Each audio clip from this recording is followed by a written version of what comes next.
인사 한번 하십시다. 하나님 나라를 맛보고 전하시기를 축복합니다. 우리 기독교는 계시의 종교입니다. 이 계시라고 하는 말은 열어서 보여준다 이런 뜻인데, 없는 것이 아니고 있는 건데 열어서 보여준다는 건데, 하나님께서 자신이 존재하고 있고 살아계시다는 것을 이렇게 보여주는 종교가 우리 기독교 계시의 종교라고 말합니다. 계시는 이제 두 가지가 있죠. 일반 계시 혹은 자연 계시라고 하는데, 이 피조물 속에 하나님의 능력과 신성을 넣어 놓으셔가지고 피조물들을 보면 저거는 사람이 만들 수 없는 거고 신적인 존재 하나님이 계신다, 이건 이제 보여준다는 거죠. 특별 계시는 이제 이 성경 말씀, 하나님께서 하나님이 어떤 분이신지를 성경 속에 40여 명의 저자를 동원해서 기록해가지고 내가 있단다, 내가 살아있단다, 이걸 이제 보여주신 것이 성경 특별 계시라고 하는 겁니다. 하나님의 말씀 안에는 하나님의 뜻도 들어있고요, 계획도 들어있고요, 소원도 있고요, 능력도 있어요. 그래서 이 하나님의 말씀이 아무런 방해도 받지 않고 성취되는 곳이 하나님 나라예요. 하나님의 뜻이 이루어지고 하나님의 계획하신 대로 성취가 되고 하나님의 소원대로 되고 하나님의 능력이 드러나는 곳이 하나님 나라다, 이런 말입니다. 오늘도 하나님 말씀과 하나님 나라 제목을 정했는데, 이런 말씀과 하나님 나라는 뗄 수 없는 관계예요. 말씀 자체이신 예수님, 그리고 그분이 가지고 오신 것이 하나님 나라고, 말씀이 이루어지는 곳에 하나님 나라가 이루어지니까 이것은 불가분리의 관계에 있고, 다르게 말하면 말씀이 없는 곳에 하나님 나라는 없어요. 말씀이 없는 하나님 나라는 있을 수가 없습니다. 말씀이 있어야 하나님 나라가 있게 됩니다. 자, 오늘 본문으로 돌아오면 오늘 본문 29절이 무리가 모였을 때에 이렇게 시작을 합니다. 이 무리가 모인 상황이 어떤 상황이냐 하면 14절까지 올라갈 수 있거든요. 14절 올라가면 예수님께서 어떤 사람에게 말 못하게 하는 귀신이 들어갔습니다. 귀신이 들어가니까 이 사람이 말을 못합니다. 입이 있어도 하고 싶어도 못하는데, 근데 예수님께서 그 귀신을 쫓아내버렸어요. 쫓아냈더니 사람들이 다 놀래버렸죠. 귀신이 예수님이 쫓아내니까 도망을 간다고 놀랬는데, 근데 그 일을 두고 사람들 간에 이제 옥신각신 논쟁이 됐습니다. 저 예수라는 분은 귀신의 왕 바알세불을 힘입어서 귀신을 쫓아내는 거다, 이렇게 생각하는 사람이 있고, 또 어떤 사람은 하늘로서 오는 표적을 좀 보여달라고 또 이렇게 또 요구하는 사람도 있고요. 그랬을 때 예수님께서 귀신의 왕을 힘입어서 쫓아내는 것이 아니라 내가 하나님의 손, 하나님의 권능으로, 하나님의 성령으로 귀신을 쫓아낸 건데, 이것은 하나님 나라가 너희에게 왔다는 것이다, 이렇게 설명을 했습니다. 그랬더니 그 무리들 중에 있던 한 여자가 이렇게 말합니다. 예수님 보고, 예수님, 당신을 뵌 태와 당신을 먹인 젖이 복이 있습니다. 마리아가 참 복 있는 여자입니다, 이렇게 이제 이야기를 했습니다. 이런 능력 있는 분을 낳았으니까 복이다, 이렇게 말했더니 예수님께서 뭐라 그러시냐면, 오히려 하나님의 말씀을 듣고 지키는 자가 복이 있다, 이렇게 말씀하셨습니다. 그러면서 이제 오늘 본문이 무리가 모였을 때에 예수님께서 계속 하시는 말씀인데, 이 이야기 속에 있던 두 가지 개념을 그대로 가지고 와서 오늘 본문을 압축해서 예수님께서 다시 설명하십니다.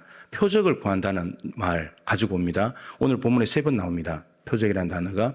그리고 하나님의 말씀을 듣고 지키는 자가 복이 있다고 했는데, 그 표현이 두 가지로 다르게 표현되어 있습니다. 솔로몬의 지혜로운 말, 하나는 요나의 전도, 이렇게 표현되어 있습니다. 그래서 결론적으로 말하자면 표적을 구하는 것은 참 신앙에 도달하지 못하고, 하나님의 말씀을 듣고 지킬 때 그것이 참 신앙에 도달한다, 이걸 말씀하시고자 하는 겁니다.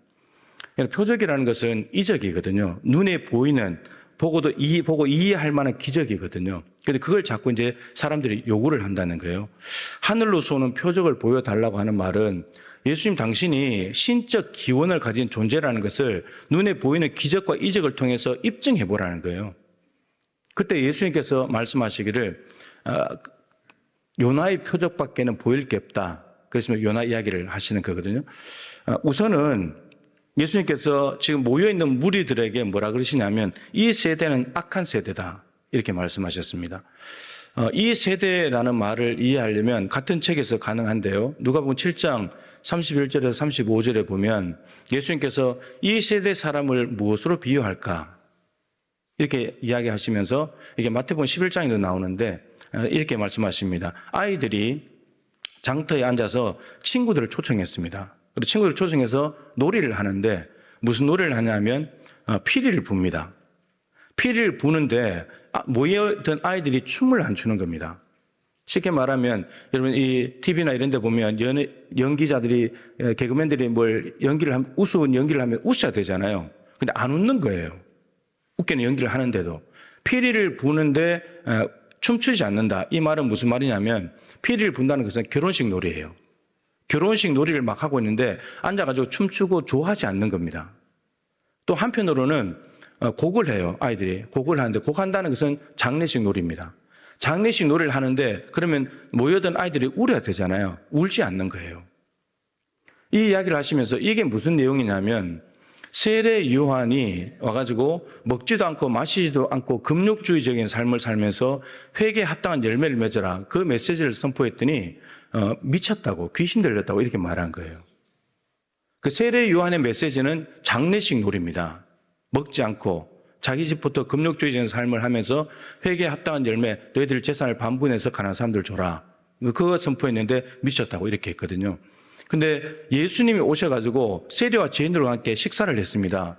이게 결혼식 놀이거든요. 천국 혼인잔치의 잔치 모습을 미리 보여준 건데 근데 그렇게 했더니 뭐라 그러냐면 세례와 죄인이 친구래요 또. 그러니까 세례 요한의 회개의 메시지를 듣고 받아들이면 여러분 예수님이 오실 길을 예비하면서 구원을 얻게 됩니다.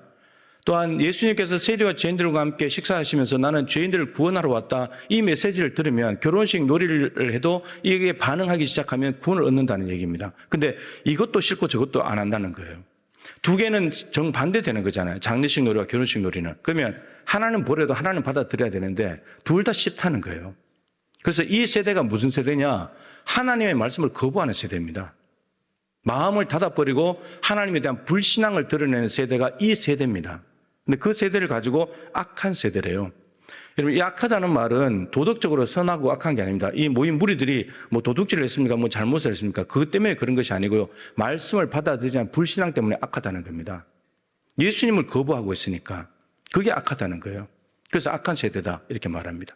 그러면서 표적을 보여달라고 요구를 했기 때문에 표적을 보여주시긴 합니다. 근데 무슨 표적을 보여주시냐? 요나의 표적밖에는 너에게 보일 표적이 없다. 여러분 이 말은 무슨 말이냐면 예수님이 이들이 요구하는데 보여줄 표적이 요나의 표적 하나밖에 없다는 말이 아니라 이 요나의 표적 하나만으로도 너희들에게 충분한데 또 다르게 말하면 만약에 이 요나의 표적 하나만으로 충분한데도 불구하고 이걸 보고도 못 알아차린다면 너희들에게 아무리 많은 표적을 보여줘도 너희들은 안 믿는다 이런 말입니다. 그런데 요나의 표적이 뭐냐? 여러분 구약의 요나서에서 요나가 한 일이 뭐죠? 요나가 한 일은 딱 하나밖에 없습니다. 니느웨 그 당시에 가장 악랄한 민족인 제국이었던 아수르 제국의 수도인 니느웨에 가서 40일 지나면 니느웨가 망합니다. 요거 하나 딱 전했습니다. 그거 하나밖에 정하지 않았어요. 근데 어떻게 됐습니까? 3일 길을 걸어가야 될 만큼 엄청나게 큰 성인데 하루 길만 가면서도 40일 지나면 망한다고 외쳤습니다. 여러분 좋은 메시지 아니잖아요. 니느웨가 그 당시에 강대국인데 그 사람들은 이방인이고 이방인 입장에서 요나 유대인이니까 이방인이잖아요. 뭐 집까지 와가지고 우리나라가 망한다고 그래? 여러분 이렇게 반응할 수 있잖아요. 왜 기분 나쁘게 망한다고 전해? 잘 된다고 해야지. 이렇게 반응할 수 있는데 놀랍게도 그 요나의 메시지를 들은 니느웨 성의 임금부터 시작해서 임금이 왕복을 벗고 베옷을 입고 제에 앉습니다. 그럼 베옷을 입고 제에 앉는다는 말은 회개한다는 뜻입니다. 슬픔을 나타내는 표현이거든요. 그런데 임금만 그렇게 한 것이 아니라 임금이 조서를 내려가지고 우리나라 니느웨에 있는 모든 사람들은 다 회개해. 베옷을 입고. 그런데 모든 사람들이 다 베옷을 입고 회개합니다. 짐승들까지. 무려 12만 명이. 어마어마한 일이잖아요. 여러분 중요한 게 이겁니다. 12만 명이 회개를 한 것은 무엇 때문입니까? 무엇 때문에 회개한 거죠? 요나가 신기한 이적을 행했습니까? 기적을 베풀었습니까? 눈에 보이는 뭔가를 행했습니까? 아니잖아요. 40일이 지나면 니느웨 망합니다. 하나님이 주신 메시지 한마디 전한 것뿐이에요. 눈으로 보고 니느웨 사람들이 12만 명이 회개한 것이 아니라 요나가 전하는 메시지를 듣고 말씀을 듣고 회개해버렸다는 겁니다. 그래서 이 요나의 표적이 뭔가 하면은 요나가 전한 메시지 자체가 표적이라는 겁니다. 40일 지나면 망한다. 우리가 요나의 표적 그러면 얼른 생각하기를 사실 평행보면 마태복음 12장에는 예수님께서 요나가 물고기 뱃속에 3일 있었던 것 같이 내가 땅속에 3일 있을 거다. 십자가 죽음을 얘기하시지만 오늘 본문에 그 내용이 없어요. 그래서 예수님께서 요나의 표적이라고 할 때는 그 표적이 뭐냐면 회개의 메시지를 전했을 때 니느웨 사람들이 그 말씀을 받아들여서 지켜서 회개했다는 겁니다. 이게 요나의 표적이라는 겁니다. 따라서 이 악한 세대 너희들도 표적 구하지 말고 메시지를 전하면 그 메시지를 받아들이는 것이 그게 진짜 표적이라고. 그래서 30절에 요나가 니느웨 사람들에게 표적이 된 것 같이 요나가 베푼 기적이 아니고 요나가 전한 메시지, 하나님의 말씀, 그것도 듣기 좋은 소리가 아니라 너희들 망한다고 하는 그 메시지, 그걸 듣고도 그게 표적이 되어서 니느웨 사람들은 회개했습니다. 그 다음 이렇게 되어 있죠. 인자도 이 세대에 그러하리라. 예수님도 지금 이 말씀을 오해 있는 무리들, 이 악한 세대에 내가 표적이라고. 근데 나한테서 이 표적, 기적을 기대하지 말라고. 나도 너희들에게 요나가 메시지로 표적이 된 것처럼 내 말 자체가 너희들에게 표적이라고. 이렇게 말씀하십니다. 그런데 이 세대는 다르게 말하면 하나님의 백성들이잖아요. 이스라엘 사람들, 하나님의 백성들이잖아요. 근데 밑에 니느웨 사람들이 또 나옵니다만 남방 여왕 이야기도 나옵니다. 솔로몬에게 찾아왔던 남방 여왕, 이방인이잖아요. 니느웨 사람들 이방인이잖아요. 근데 남방 여왕도 솔로몬에게 와서 지혜로운 말을 들었고 요나는 니느웨에 가서 40일 지나면 망한다는 메시지를 듣고 이들은 다 변화됐습니다. 그런데 하나님의 백성들인 이스라엘 백성들은 예수님이 3년 동안 말씀을 전하는데도 그 3년 동안 표적을 보고도 하나도 바뀌지 않습니다. 얼마나 완악한 세대인지. 그러니까 악한 세대라는 거예요.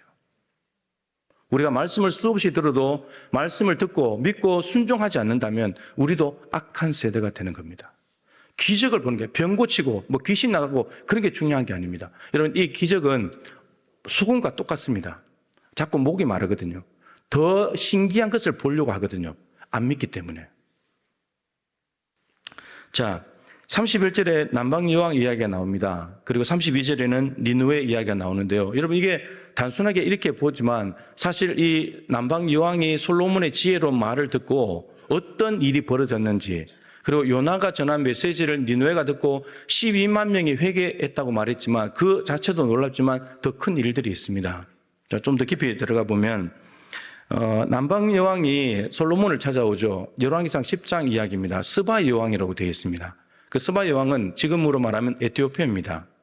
에티오피아는 이집트 밑에 수단 밑에 에티오피아입니다. 근데 그 에티오피아 여왕이 수단을 지나서 이집트를 지나서 예루살렘까지 왔다는 겁니다. 그 먼 거리를. 근데 오늘 본문에 그래서 땅 끝에서 왔다고 이렇게 표현했습니다. 어마어마하게 머니까. 근데 왜 왔느냐?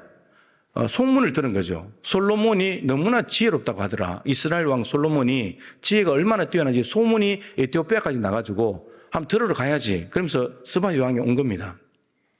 여러분 뭘 보러 왔죠? 기적을 보러 온 게 아니에요. 솔로몬의 입에서 나오는 하나님의 지혜의 말을 듣기 위해서 왔어요. 그 말을 듣기 위해서. 근데 와서 보니까 소문으로 들은 것보다도 훨씬 더 놀랍도록 지혜가 많은 겁니다. 그래서 이 스바 여왕이 솔로몬 앞에서 뭐라 그러냐면 솔로몬의 하나님을 찬양합니다. 이 솔로몬에게 지혜를 주신 하나님 찬양합니다. 여러분 이 에티오피아의 이 스바 여왕을 통해서 어떤 일이 벌어지느냐? 스바 여왕이 왔다가 솔로몬 지혜의 말만 듣고 간 것이 아니라 유대교를 가지고 돌아갑니다. 이 스바 여왕 하나가 솔로몬의 지혜로 말을 들으려고 왔다가 유대교를 가지고 돌아가서 에티오피아가 1000년 동안 유대교가 지속되다가 에티오피아 내시에게 하나님께서 십자가의 복음을 전하게 해주셔서 에티오피아가 기독교로 바뀌어지게 됩니다. 여러분 최초의 기독교 국가가 어딘지 아십니까? 에티오피아입니다. 에티오피아. 주전 325년입니다. 로마가 기독교를 공적으로 인정한 것이 주전 313년이고요. 로마가 기독교가 국교가 된 것은 392년이에요. 약 70년 앞서서 에티오피아가 기독교 국가가 됐습니다. 지금 에티오피아의 종교는 이제 정교회 기독교 이런 거 다 합하면 62.8%예요. 근데 아프리카가 많이 이슬람화 됐잖아요. 그 에티오피아는 이슬람이 33.9%예요. 여러분, 그래서 기독교가 이슬람을 막고 있던 겁니다. 에티오피아가. 말씀 한번 들은 것뿐이에요. 솔로몬의 기적을 본 것이 아닙니다.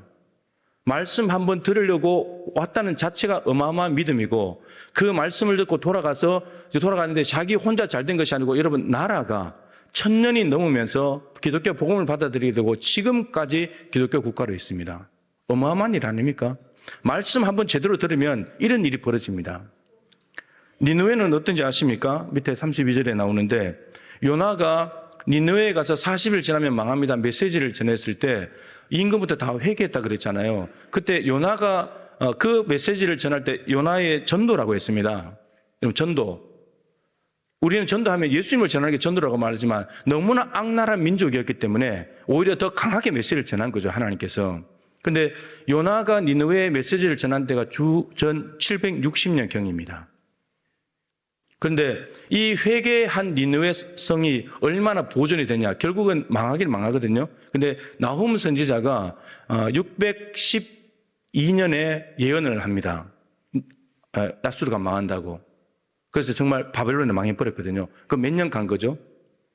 760년에서 612년 동안 150년입니다. 여러분, 말씀 한마디 잘 들으면 나라가 150년 존속할 수 있습니다. 기적을 본 게 아닙니다. 와, 저 신기한 기적이네. 요나가 저런 걸 행하네. 우리가 저 기적 보고 살아야지. 이래서 150년 간 게 아닙니다. 여러분, 40일이라는 유통기한 정해져 있었어요. 나라가 망하는 것이 40일밖에 안 남았었습니다. 그런데 말씀을 듣고 이 40일이 지나면서 150년을 만들어낸 거예요.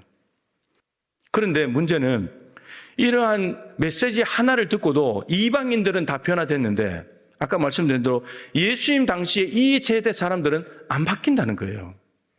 말씀을 거부하니까, 말씀을 들으려고 하지 않으니까, 불신앙에 사로잡혀 있기 때문에 어떠한 기적을 보여줘도 믿지 않습니다. 아까 마태복음 12장 이야기를 했는데, 요나가 3일 밤낮 물고기 뱃속에 있다가 나온 거, 예수님이 무덤 속에 있다가 나온 거 부활이잖아요. 그래도 안 믿습니다. 그 표적을 보고 믿지 않는다면 안 믿는 건데, 그래서 안 믿는 거예요.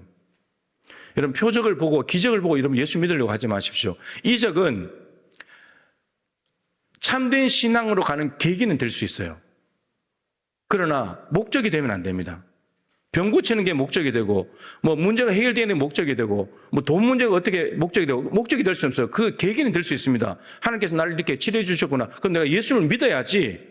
말씀 붙잡고 살아야지. 이렇게 가야 되지. 말씀이 목적이 되고, 하나님 나라 목적이 돼야지. 병 고치는 것이 계속 목적이 되면 안 된다. 계기는 될 수 있어도.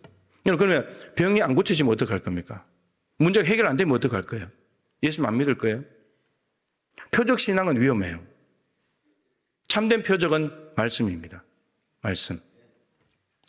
똑같은 책에 이제 뒤에 가면 21일째 나오겠지만 누가복음 16장에 부자와 나사로 이야기가 나옵니다. 여러분, 이야기는 매우 중요합니다. 죽음 이후에 내용에 대해서 길게 기록한 것이 여기만한 곳이 없습니다. 부자와 나사로가 살았는데, 부자는 호화롭게 연락하면서 먹고 마시며 즐기면서 살았고, 거지 나사로는 부자의 대문 앞에서 살았습니다. 근데 그들이 살다가 죽었더라가 두세 절로 끝이에요. 그리고 나머지가 뭐냐? 죽음 이후의 세계를 보여줍니다. 부자는 음부로 갔고, 지옥으로 갔고, 불못에. 나사로는 아브라함의 품에 가 있습니다. 부자가 너무 뜨거워가지고 물 한 방울, 나사로에게 물 한 방울 찍어다가 아버지 아브라함이요. 아브라함을 아버지라고 부르는 거 봐서 이 부자는 유대인입니다. 하나님을 누구보다도 잘 믿고 하나님께 가까이 있다고 뽐내며 자랑하던 사람들, 이방인 개돼지 취급하던 유대인입니다.